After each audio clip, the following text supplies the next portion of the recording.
ನಮಸ್ಕಾರ ಫ್ರೆಂಡ್ಸ್, ಇವತ್ತು ಮಾಡೋಣ ಪಿಜ್ಜಾ. ಅದನ್ನು ಹೇಗೆ ಮಾಡೋದಂತ ನೋಡೋಣ ಬನ್ನಿ. ಈಗ ಅದಕ್ಕೆ ಬೇಕಾದ ಸಾಮಾನನ್ನು ನೋಡೋಣ. ಚಾನಲನ್ನು ಸಬ್ಸ್ಕ್ರೈಬ್ ಮಾಡಿ, ಬೆಲ್ ಐಕನನ್ನು ಪ್ರೆಸ್ ಮಾಡಿ.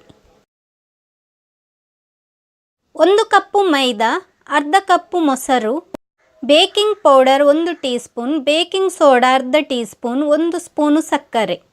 ಈಗ ಮೈದಾವನ್ನು ಒಂದು ಪಾತ್ರೆಗೆ ಹಾಕ್ತಾ ಇದ್ದೇನೆ. ಬೇಕಿಂಗ್ ಪೌಡರ್, ಬೇಕಿಂಗ್ ಸೋಡಾ, ಉಪ್ಪು ರುಚಿಗೆ ಎಷ್ಟು ಬೇಕೋ ಅಷ್ಟು ಹಾಕ್ಕೊಳ್ಳಿ. ಈಗ ಮೊಸರು ಹಾಕ್ತಾ ಇದ್ದೇನೆ. ನಾನಿಲ್ಲಿ 3 ಟೇಬಲ್ ಸ್ಪೂನ್ನಷ್ಟು ಮೊಸರು ಹಾಕ್ತಾ ಇದ್ದೇನೆ. ಸಕ್ಕರೆ. ಈಗ ಇದನ್ನೆಲ್ಲ ಚೆನ್ನಾಗಿ ಮಿಕ್ಸ್ ಮಾಡಿಕೊಳ್ಬೇಕು. ಹಿಟ್ಟನ್ನು ಕಲಸುವಾಗ ತುಂಬ ಗಟ್ಟಿ ಕಲಸ್ಕೊಳ್ಬಾರ್ದು, ಹಿಟ್ಟು ಮೆತ್ತಗೆ ಇರಬೇಕು. ಇಲ್ಲಿ ನಾವು ನೀರನ್ನು ಯೂಸ್ ಮಾಡ್ತಾ ಇಲ್ಲ, ಮೊಸರನ್ನೇ ಹಾಕಿ ಹಿಟ್ಟನ್ನು ಕಲಸ್ತಾ ಇದ್ದೇನೆ. ಮೊಸರನ್ನು ಒಮ್ಮೆಲೆ ಹಾಕ್ಕೊಂಡು ಹಿಟ್ಟನ್ನು ಕಲಸ್ಕೊಳ್ಬಾರ್ದು. ಮೊಸರು ಬೇಕಿದ್ದರೆ ಮೊಸರನ್ನು ಹಾಕ್ಕೊಂಡು ಹಿಟ್ಟನ್ನು ಕಲಸ್ತಾ ಇರಬೇಕು. ಈಗ ಹಿಟ್ಟು ಕಲಸಿ ಆಗಿದೆ. ಹಿಟ್ಟು ಇಷ್ಟು ಮೆತ್ತಗೆ ಇರಬೇಕು. ಈಗ ಅದನ್ನು ಇನ್ನೊಂದು ಪಾತ್ರೆಗೆ ಹಾಕ್ಕೊಳ್ಳೋಣ. ಹಿಟ್ಟು ಮೆತ್ತಗಿರುತ್ತೆ, ಅದು ಕೈಗೆ ಅಂಟ್ತಾ ಇರ್ತದೆ, ಅದು ನಂತರ ಸರಿಯಾಗುತ್ತೆ. ಹಿಟ್ಟನ್ನು ಹೀಗೇ ಚೆನ್ನಾಗಿ ಕಲಸ್ತಾ ಇರಬೇಕು. ಅದು ಸೆಟ್ ಆಗುವವರೆಗೂ ಅದನ್ನು ಕಲಸ್ತಾನೆ ಇರಬೇಕು. ಹಿಟ್ಟು ಕಲಸಲಿಕ್ಕೆ 10 ನಿಮಿಷ ಬೇಕಾಗುತ್ತೆ. ನನಗೆ ಕೂಡ 10 ನಿಮಿಷ ತಗೊಂಡಿದೆ ಹಿಟ್ಟು ಕಲಸಲಿಕ್ಕೆ. ಈಗ ಹಿಟ್ಟನ್ನು ಕಲಸಿ ಆಗಿದೆ, ಆದರೂ ಅದು ಸ್ವಲ್ಪ ಕೈಗೆ ಅಂಟ್ತಾ ಇದೆ. ಅದಕ್ಕೆ ನಾನಿಲ್ಲಿ ಮೈದಾದ ಹುಡಿಯನ್ನು ಹಾಕ್ತಾ ಇದ್ದೇನೆ. ಹಿಟ್ಟು ಸ್ವಲ್ಪ ನೀರಾಗಿದ್ದರೆ ಮಾತ್ರ ಮೈದಾವನ್ನು ನಾವಿಲ್ಲಿ ಯೂಸ್ ಮಾಡಿಕೊಳ್ಬೇಕು. ಮೈದಾವನ್ನು ಜಾಸ್ತಿ ಹಾಕ್ಕೊಳ್ಬಾರ್ದು, ಸ್ವಲ್ಪ ಸ್ವಲ್ಪ ಹಾಕಿ ಹಿಟ್ಟನ್ನು ಪುನಃ ಕಲಸ್ತಾನೆ ಇರಬೇಕು. ನಾವು ಹಿಟ್ಟನ್ನು ಎಷ್ಟು ಚೆನ್ನಾಗಿ ಕಲಸಿಕೊಳ್ತೇವೋ ಅಷ್ಟು ಚೆನ್ನಾಗಿ ಡೋ ರೆಡಿಯಾಗುತ್ತೆ. ಈಗ ಹಿಟ್ಟಿಗೆ ಸ್ವಲ್ಪ ಎಣ್ಣೆ ಹಾಕ್ತಾ ಇದ್ದೇನೆ. ಎಣ್ಣೆ ಹಾಕಿ ಪುನಃ ಹಿಟ್ಟನ್ನು ಕಲಸ್ಕೊಳ್ಬೇಕು. ಈಗ ಹಿಟ್ಟು ಸೆಟ್ ಆಗ್ತಾ ಇದೆ. ಈಗ ನೋಡಿ, ಕೈಗೆ ಅಂಟ್ತಾ ಇಲ್ಲ. ಈಗ ಹಿಟ್ಟು ಸೆಟ್ ಆಗಿದೆ. ಇದಕ್ಕೆ ಸ್ವಲ್ಪ ಎಣ್ಣೆಯನ್ನು ಹಾಕೋಣ. ಎಣ್ಣೆ ಹಾಕಿದ ನಂತರ ಹಿಟ್ಟನ್ನು ಸರಿಯಾಗಿ ಸವರ್ಕೊಳ್ಬೇಕು. ಈಗ ಹಿಟ್ಟು ರೆಡಿಯಾಗಿದೆ. ಹಿಟ್ಟನ್ನು ಅರ್ಧದಿಂದ 1 ಗಂಟೆ ಹೊತ್ತು ಸೆಟ್ ಆಗಲು ಬಿಡಬೇಕು. ಈಗ ಪಿಜ್ಜಾಕ್ಕೆ ಮಸಾಲೆಯನ್ನು ರೆಡಿ ಮಾಡೋಣ. ಅದಕ್ಕೆ ಮೆಣಸಿನ ಹುಡಿ, ಗರಂ ಮಸಾಲ ಹುಡಿ, ಶುಂಠಿ ಬೆಳ್ಳುಳ್ಳಿ ಪೇಸ್ಟ್. ಮೆಣಸಿನ ಹುಡಿ, ಗರಂ ಮಸಾಲ ಹುಡಿ, ಶುಂಠಿ ಬೆಳ್ಳುಳ್ಳಿ ಪೇಸ್ಟ್, ಉಪ್ಪು ರುಚಿಗೆ ಎಷ್ಟು ಬೇಕೋ ಅಷ್ಟು ಉಪ್ಪು ಹಾಕ್ಕೊಂಡು ಎಣ್ಣೆ ಹಾಕ್ಕೊಂಡು ಕಲಸ್ಕೊಳ್ಬೇಕು. ಈಗ ಅದಕ್ಕೆ ಬೆಲ್ ಪೆಪ್ಪರನ್ನು ಹಾಕ್ತಾ ಇದ್ದೇನೆ. ನಾನಿಲ್ಲಿ 3 ಕಲರ್ನ ಬೆಲ್ ಪೆಪ್ಪರನ್ನು ತಗೊಂಡಿದ್ದೇನೆ. ಈರುಳ್ಳಿ ಹಾಕ್ತಾ ಇದ್ದೇನೆ. ಈಗ ಎಲ್ಲವನ್ನು ಚೆನ್ನಾಗಿ ಮಿಕ್ಸ್ ಮಾಡಿಕೊಳ್ಬೇಕು. ಇದನ್ನು ಸ್ವಲ್ಪ ಹೊತ್ತು ಬೇಯಿಸಿದರೆ ಸಾಕು. 2 ರಿಂದ 3 ನಿಮಿಷ ಇದನ್ನು ಫ್ರೈ ಮಾಡಿದರೆ ಸಾಕು. ಬೆಲ್ ಪೆಪ್ಪರನ್ನು 2 ರಿಂದ 3 ನಿಮಿಷ ಫ್ರೈ ಮಾಡಿ ಆಗಿದೆ. ಈಗ ಗ್ಯಾಸನ್ನು ಆಫ್ ಮಾಡಿ ಅದನ್ನು ಪ್ಲೇಟಿಗೆ ಹಾಕ್ತಾ ಇದ್ದೇನೆ. ಬೆಲ್ ಪೆಪ್ಪರನ್ನು ಜಾಸ್ತಿ ಹೊತ್ತು ಬೇಯಿಸ್ಕೊಳ್ಬಾರ್ದು, ಸ್ವಲ್ಪ ಬೇಯಿಸಿದರೆ ಸಾಕು. ಈಗ ಒಂದು ಬಾಣಲೆಗೆ ಉಪ್ಪನ್ನು ಹಾಕ್ತಾ ಇದ್ದೇನೆ. ಈಗ ಅದಕ್ಕೊಂದು ರಿಂಗನ್ನು ಇಡ್ತಾ ಇದ್ದೇನೆ. ಈಗ ಲಿಡ್ ಮುಚ್ಚಿ ಅದನ್ನು ಬಿಸಿ ಆಗಲು ಬಿಡಬೇಕು. ಈಗ ಕಲಸಿಟ್ಟ ಹಿಟ್ಟನ್ನು ಚೆಕ್ ಮಾಡೋಣ. ಕಲಸಿಟ್ಟ ಹಿಟ್ಟು ಈಗ ಸೆಟ್ ಆಗಿದೆ. ಅದನ್ನು 2 ಪಾಲ್ ಮಾಡಬೇಕು. ಇಲ್ಲಿ ನಾವು 2 ಪಿಜ್ಜಾವನ್ನು ಮಾಡ್ತಾ ಇದ್ದೇವೆ.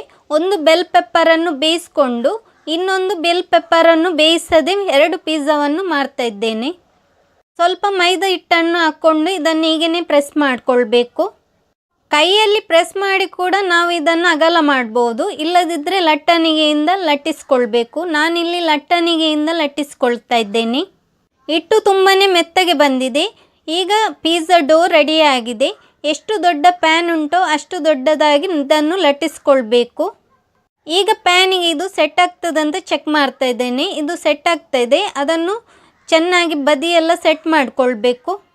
ಪಿಜ್ಜಾ ಡೋ ಅನ್ನು ಲಟ್ಟಿಸುವಾಗ ತುಂಬ ದಪ್ಪ ಕೂಡ ಲಟ್ಟಿಸ್ಕೊಳ್ಬಾರ್ದು, ತೆಳ್ಳಗೆ ಕೂಡ ಲಟ್ಟಿಸ್ಕೊಳ್ಬಾರ್ದು. ಮೀಡಿಯಮ್ ಆಗಿದ್ದರೆ ಸಾಕು. ಈಗ ಸೆಟ್ ಮಾಡಿ ಆಗಿದೆ. ಈಗ ಇದಕ್ಕೆ ಸಾಸನ್ನು ಹಾಕೋಣ. Pizza sauce, cheese, bell pepper. ಇಲ್ಲಿ ನಾನು 3 ಥರದ ಬೆಲ್ ಪೆಪ್ಪರನ್ನು ತಗೊಂಡಿದ್ದೇನೆ. ಹಾಗೆಯೇ ಈರುಳ್ಳಿ. ಈಗ ಪಿಜ್ಜಾ ಸಾಸನ್ನು ಹಾಕ್ತಾ ಇದ್ದೇನೆ. ನಾನಿಲ್ಲಿ 2-2.5 ಚಮಚದಷ್ಟು ಪಿಜ್ಜಾ ಸಾಸನ್ನು ಹಾಕ್ತಾ ಇದ್ದೇನೆ. ಅದನ್ನೆಲ್ಲ ಕಡೆಗೂ ಸ್ಪ್ರೆಡ್ ಮಾಡಬೇಕು. ಈಗ ಒಂದು ಚಮಚದಿಂದ, ಅಂದರೆ ಮುಳ್ಳು ಚಮಚ ಬರ್ತದಲ್ಲ, ಅದರಿಂದ ಇದನ್ನು ಪ್ರೆಸ್ ಮಾಡಿಕೊಳ್ಬೇಕು. ಇದರಿಂದ ಪಿಜ್ಜಾ ಉಬ್ಬುವುದಿಲ್ಲ. ಈಗ ಚೀಸ್ ಹಾಕ್ತಾ ಇದ್ದೇನೆ. ಚೀಸನ್ನು ನಾವಿಲ್ಲಿ ತುರ್ಕೊಂಡು ಹಾಕ್ಕೊಳ್ಬೇಕು. ಈಗ ಫ್ರೈ ಮಾಡಿದ ಬೆಲ್ ಪೆಪ್ಪರನ್ನು ಹಾಕ್ತಾ ಇದ್ದೇನೆ. ನಿಮಗೆ ಬೇರೆ ಏನಾದರೂ ಬೇಕಿದ್ದರೂ ಇದರಲ್ಲಿ ಹಾಕ್ಕೊಳ್ಬೋದು. ಈಗ ಚೀಸನ್ನು ಹಾಕ್ತಾ ಇದ್ದೇನೆ.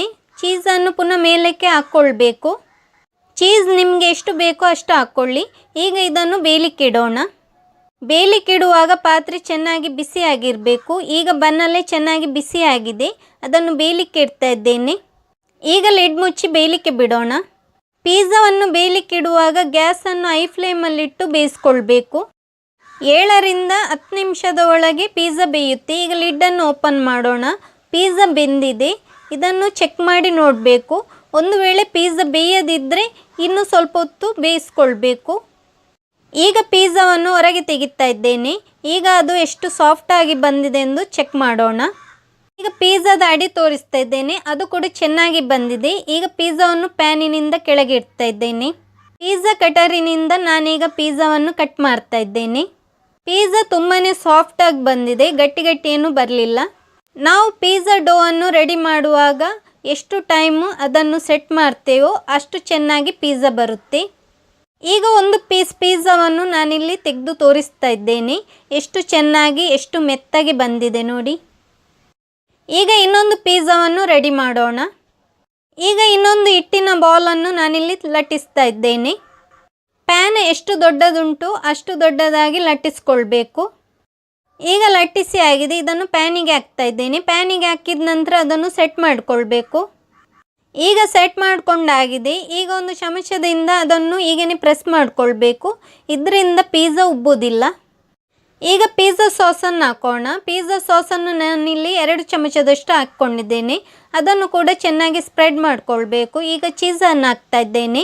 ಈಗ ಬೆಲ್ ಪೆಪ್ಪರನ್ನು ಹಾಕ್ತಾ ಇದ್ದೇನೆ. ನಾವು ಆಗಲೇ ಮಾಡಿದ್ದು ಬೆಲ್ ಪೆಪ್ಪರನ್ನು ಬೇಯಿಸ್ಕೊಂಡು, ಈಗ ಬೆಲ್ ಪೆಪ್ಪರನ್ನು ಬೇಯಿಸ್ಕೊಳ್ಳಿಲ್ಲ. ಇಲ್ಲಿ ನಾನು 3 ಥರದ ಬೆಲ್ ಪೆಪ್ಪರನ್ನು ತಗೊಂಡಿದ್ದೇನೆ. ಈರುಳ್ಳಿ ಹಾಕ್ತಾ ಇದ್ದೇನೆ. ಈಗ ಚೀಸನ್ನು ಪುನಃ ಹಾಕ್ಕೊಂಡು ಬೇಯಲಿಕ್ಕೆ ಇಡೋಣ. ಬೇಯಲಿಕ್ಕೆ ಇಡುವಾಗ ಬಾಣಲೆ ಚೆನ್ನಾಗಿ ಬಿಸಿಯಾಗಿರಬೇಕು. ಈಗ ಬೇಯಲಿಕ್ಕೆ ಇಡ್ತಾ ಇದ್ದೇನೆ. 2 ಥರದ ಪಿಜ್ಜಾ ಮಾಡೋದನ್ನು ನಾನಿಲ್ಲಿ ತೋರಿಸ್ಕೊಟ್ಟಿದ್ದೇನೆ. ಈಗ ಪಿಜ್ಜಾ ಬೆಂದಿದೆ, ಅದನ್ನು ಬಾಣಲೆಯಿಂದ ತೆಗಿತಾ ಇದ್ದೇನೆ. ಪಿಜ್ಜಾ ಎಷ್ಟು ಸಾಫ್ಟಾಗಿ ಬಂದಿದೆ, ಅದರ ಕಲರ್ ಕೂಡ ಚೇಂಜ್ ಆಗಿದೆ ನೋಡಿ. ಪಿಜ್ಜಾ ಸಾಸ್ ಮತ್ತು ಚೀಸನ್ನು ನಿಮಗೆ ಎಷ್ಟು ಬೇಕೋ ಅಷ್ಟು ಹಾಕ್ಕೊಳ್ಬೋದು. ಪಿಜ್ಜಾ ಸಾಸ್ ಮಾರ್ಕೆಟಲ್ಲಿ ಸುಲಭವಾಗಿ ಸಿಗುತ್ತೆ. ಈಗ ಪಿಜ್ಜಾವನ್ನು ಕಟ್ ಮಾಡ್ತಾ ಇದ್ದೇನೆ. ಈ ಪಿಜ್ಜಾ ಕೂಡ ಸಾಫ್ಟಾಗಿ ಬಂದಿದೆ, ಚೀಸ್ ಎಲ್ಲ ಚೆನ್ನಾಗಿ ಮೆಲ್ಟ್ ಆಗಿದೆ. ಈಗ ಒಂದು ಪೀಸನ್ನು ತೆಗೆದು ತೋರಿಸ್ತಾ ಇದ್ದೇನೆ ಎಷ್ಟು ಸಾಫ್ಟಾಗಿ ಬಂದಿದೆ ಎಂದು. ನೋಡಿ ಎಷ್ಟು ಸಾಫ್ಟಾಗಿ ಬಂದಿದೆ, ಅದರ ಅಡಿ ಕಲರ್ ಕೂಡ ಚೇಂಜ್ ಆಗಿದೆ. ಪಿಜ್ಜಾ ಹೇಗೆ ಉಂಟಂತ ಕಮೆಂಟು ಮಾಡಿ ತಿಳಿಸಿ. ನನ್ನ ಚಾನಲನ್ನು ಸಬ್ಸ್ಕ್ರೈಬ್ ಮಾಡದಿದ್ದಲ್ಲಿ ಸಬ್ಸ್ಕ್ರೈಬ್ ಮಾಡಲು ಮರೆಯದಿರಿ. Thank you.